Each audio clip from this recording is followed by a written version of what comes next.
नमस्कार दोस्तों, स्वागत है आप सभी का जनरल स्टडी गुरु में। यहाँ पर आपको सभी कम्पिटिटिव एग्जाम के लिए जीके अथवा जीएस कराई जाएगी। सभी कम्पिटिटिव एग्जाम जैसे UPSC, SSC, banking, railway, other state exam जिसमें भी जीके आती है वो सब यहाँ पर कवर किए जाएंगे। इस वीडियो में हम लूसेंट जीके बुक में दिए गए प्राचीन इतिहास के 8वें पेज को क्वेश्चन फॉर्मेट में कवर करेंगे। चलिए दोस्तों देखते हैं अपना पहला क्वेश्चन नंबर 1। सर्वाधिक बुद्ध मूर्तियों का निर्माण किस शैली के अंतर्गत किया गया था? ऑप्शंस देख लीजिए एक बार इसके। दोस्तों आप वीडियो को पॉज करके क्वेश्चन के ऑप्शन देख लिया करें, इससे आपका टाइम कम लगेगा। अगर मैं ऑप्शन बोलूँगा तो इससे आपका टाइम ज़्यादा लगेगा और जो बचा हुआ टाइम आपका है वह आप अन्य सब्जेक्टों पर लगा सकते हैं। तो क्वेश्चन नंबर 1 का सही आंसर है ऑप्शन सी, गांधार शैली।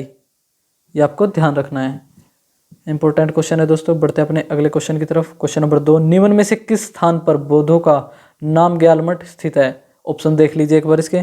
नामग्याल मठ जो स्थित है वो है धर्मशाला, हिमाचल प्रदेश में, आपको याद रखना है। क्वेश्चन नंबर 2 का सही आंसर ऑप्शन डी, धर्मशाला। दोस्तों वीडियो में करवाए जा रहे सभी क्वेश्चन इंपॉर्टेंट है जो प्रीवियस एग्जाम में आ चुके हैं और आगे आने वाले एग्जाम्स में भी यहाँ से क्वेश्चन बनेंगे। क्वेश्चन नंबर 3 देख लीजिए एक बार।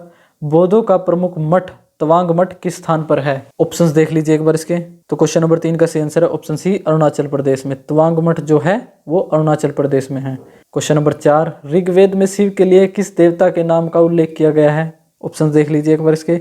ऋग्वेद में शिव के लिए रुद्र देवता के नाम का उल्लेख किया गया है। क्वेश्चन नंबर 4 का सही आंसर है ऑप्शन ए, रुद्र। ये आपको ध्यान रखना है। बढ़ते अपने अगले क्वेश्चन की तरफ। क्वेश्चन नंबर 5, लिंग पूजा का पहला स्पष्ट वर्णन किस पुराण में मिलता है? ऑप्शंस देख लीजिए एक बार इसके। लिंग पूजा का पहला स्पष्ट वर्णन मत्स्य पुराण में मिलता है। क्वेश्चन नंबर 5 का सही आंसर है ऑप्शन डी, मत्स्य पुराण। बढ़ते अपने अगले क्वेश्चन की तरफ। क्वेश्चन नंबर 6, वामन पुराण में शैव संप्रदाय की संख्या कितनी बताई गई है?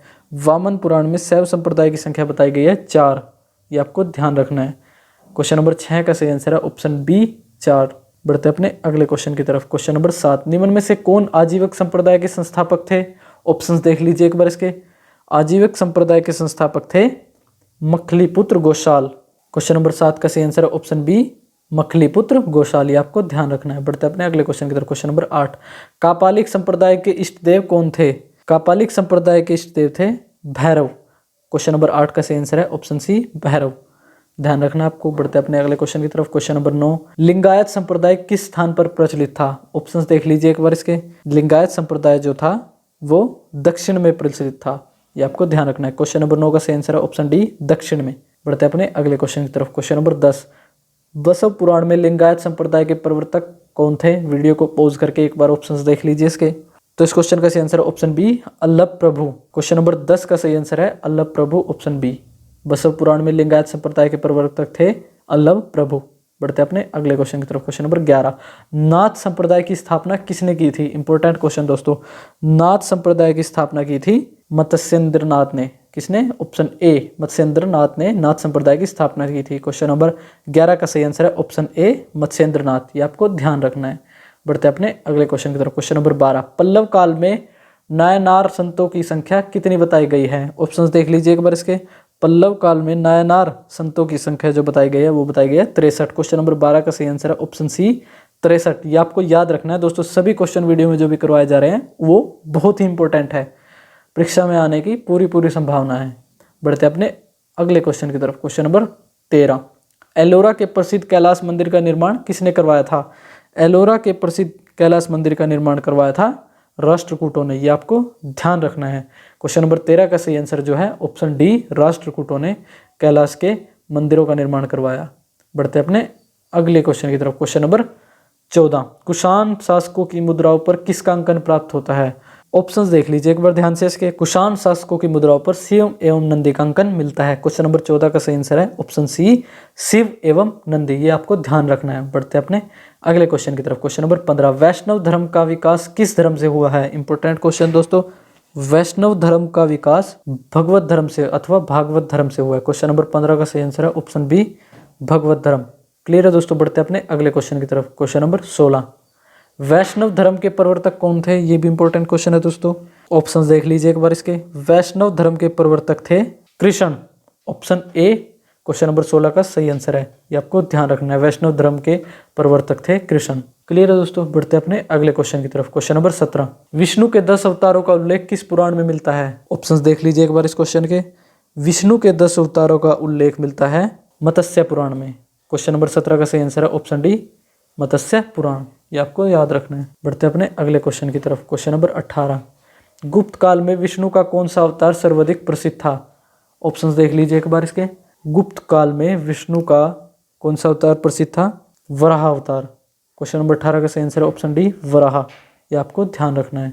बढ़ते हैं अपने अगले क्वेश्चन की तरफ। क्वेश्चन नंबर 19, भगवान विष्णु के सुदर्शन चक्र में कितनी तिलियां हैं? ऑप्शंस देख लीजिए एक बार इसके। भगवान विष्णु के सुदर्शन चक्र में तिलियां जो हैं वो है 6। क्वेश्चन नंबर 19 का सही आंसर है ऑप्शन बी 6। ये आपको ध्यान रखना है। चलिए दोस्तों बढ़ते हैं अपने अगले क्वेश्चन की तरफ। क्वेश्चन नंबर 20, वैष्णव संप्रदाय के आचार्य कौन थे? एक बार ऑप्शंस देख लीजिए। वेरी वेरी इंपॉर्टेंट क्वेश्चन है दोस्तों ये। वैष्णव संप्रदाय के आचार्य थे रामानुज। क्वेश्चन नंबर 20 का सही आंसर है ऑप्शन सी रामानुज। रामानुज जो है वैष्णव संप्रदाय के आचार्य थे।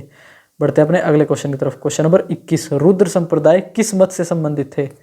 रुद्र संप्रदाय जो था वो किस मत से संबंधित था? ऑप्शन देख लीजिए एक बार इसके। तो इस क्वेश्चन का सही आंसर है ऑप्शन ए शुद्ध अद्वैत। रुद्र संप्रदाय किस मत से संबंधित थे? तो वो थे शुद्ध अद्वैत से। ये आपको ध्यान रखना है। क्लियर दोस्तों? बढ़ते हैं अपने अगले क्वेश्चन की तरफ। क्वेश्चन नंबर 22, दोस्तों ये कुछ अन्य इंपॉर्टेंट क्वेश्चन हैं जो प्रीवियस एग्जाम में पूछे जा चुके हैं। ये भी आपको एक बार ध्यान से देख लेने हैं। इस वीडियो में हमने वो क्वेश्चन भी कवर किया है जो आगे आने वाले एग्जाम्स में आ सकते हैं, जो नए क्वेश्चन बन सकते हैं आगे आने वाले एग्जाम में इतिहास से, वो भी इस वीडियो में हमने कवर किए हैं। क्वेश्चन नंबर 22 देख लीजिए एक बार। बुद्ध ने निर्माण प्राप्ति को सरल बनाने के लिए कितने सीलों पर बल दिया? सही आंसर है 10 सीलों पर। ध्यान रखना आपको। क्वेश्चन नंबर 23, किस संबंध में बौद्ध धर्म एवं जैन धर्म में समानता है? आंसर है अनीश्वरवाद के संबंध में बौद्ध धर्म और जैन धर्म में समानता है। ये आपको ध्यान रखना है। क्वेश्चन नंबर 24, तिब्बत, भूटान एवं पड़ोसी देशों में बौद्ध धर्म का प्रचार किसने किया? आंसर है पद्मसंभव ने। गुरु ऋण 5। पद्मसंभव ने बौद्ध धर्म का प्रचार कहाँ कहाँ किया? तिब्बत, भूटान एवं पड़ोसी देशों में। ये भी आपको ध्यान रखना है। बढ़ते अगले क्वेश्चन की तरफ। क्वेश्चन नंबर 25, हेमिस बौद्ध मठ एवं थिक्से बौद्ध मठ किस स्थान पर है? ये है लद्दाख में। लद्दाख में 2 बौद्ध मठ है, ये आपको ध्यान रखना है, हेमिस बौद्ध मठ और थिक्से बौद्ध मठ। क्वेश्चन नंबर 26, टाबो मठ, सासुर मठ व मिंड्रालिंग मठ का संबंध किस स्थान से है अथवा किन स्थानों से है? टाबो मठ जो है तबो गांव में है। कहाँ पर? हिमाचल प्रदेश की स्पीति घाटी में।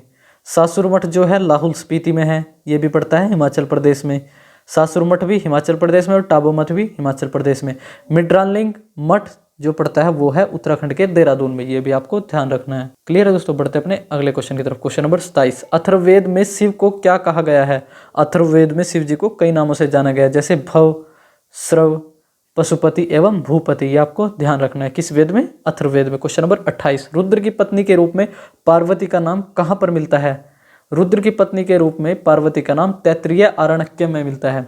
आंसर है रुद्र की पत्नी के रूप में पार्वती का नाम तैत्तिरीय आरण्यक में मिलता है। ये आपको ध्यान रखना है, तैत्तिरीय आरण्यक में। क्वेश्चन नंबर 29, पशुपत संप्रदाय के संस्थापक कौन थे? आंसर है लकुलिश। लकुलिश जो है पशुपत संप्रदाय के संस्थापक थे। क्वेश्चन नंबर 30, घोर अक्रियावादी संप्रदाय की स्थापना किसने की? आंसर है पूर्ण कश्यप ने।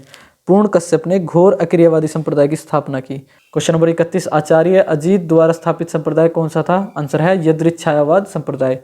यदृच्छाया संप्रदाय के संस्थापक कौन है? आचार्य अजीत। ये आपको ध्यान रखना है। क्वेश्चन नंबर 32, भौतिकवादी एवं अनिश्चयवादी संप्रदाय के संस्थापक कौन है?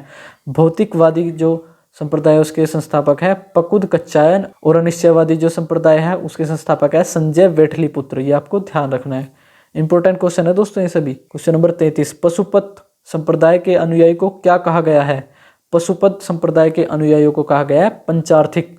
ये आपको ध्यान रखना है। क्वेश्चन नंबर 34, कापालिक संप्रदाय का प्रमुख केंद्र कौन सा है? कापालिक संप्रदाय का प्रमुख केंद्र है श्रीशैल नामक स्थान। श्रीशैल नामक स्थान किसका प्रमुख केंद्र है? कापालिक संप्रदाय का।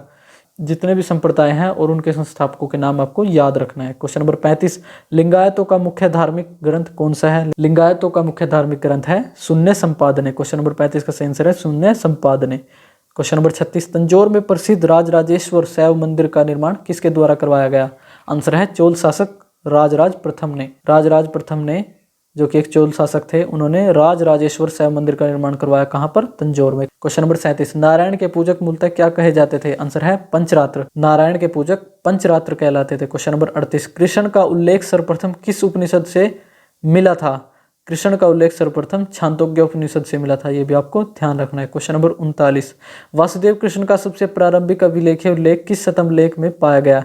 वासुदेव कृष्ण का सबसे प्रारंभिक अभिलेख उल्लेख जो पाया गया वो बेसनगर के शतम अभिलेख से में पाया गया, ये भी आपको ध्यान रखना है। बेसनगर के स्तंभ अभिलेख में किसका उल्लेख पाया गया? वासुदेव कृष्ण का। क्वेश्चन नंबर 40, ब्रह्म संप्रदाय एवं सनक संप्रदाय के मत एवं आचार्यों के नाम क्या है? ब्रह्म संप्रदाय का मत द्वैत एवं आचार्य कौन है? ब्रह्म संप्रदाय के आनंद तीर्थ, ये आपको ध्यान रखना है। सनक संप्रदाय का मत है द्वैत अद्वैत, इनके आचार्य कौन है? निम्बार्क, ये भी आपको ध्यान रखना है। क्लियर दोस्तों, आपको याद रखना है ये सब। उम्मीद करता हूँ आपके सभी क्वेश्चन आसानी से याद हो गए होंगे और समझ में आ गए होंगे। अगर कोई डाउट है तो आप वीडियो को एक बार दोबारा देख सकते हैं, उसके बाद भी अगर आपका कोई डाउट है तो आप हमें कमेंट में बता सकते हैं। और अगर ये वीडियो आपको अच्छी लगे तो वीडियो को लाइक एवं शेयर जरूर करें और इस चैनल को सब्सक्राइब करें। तो इस वीडियो में इतना ही दोस्तों, जल्द ही मिलते हैं कुछ नए क्वेश्चंस के साथ अगली वीडियो में। तब तक के लिए नमस्कार दोस्तों।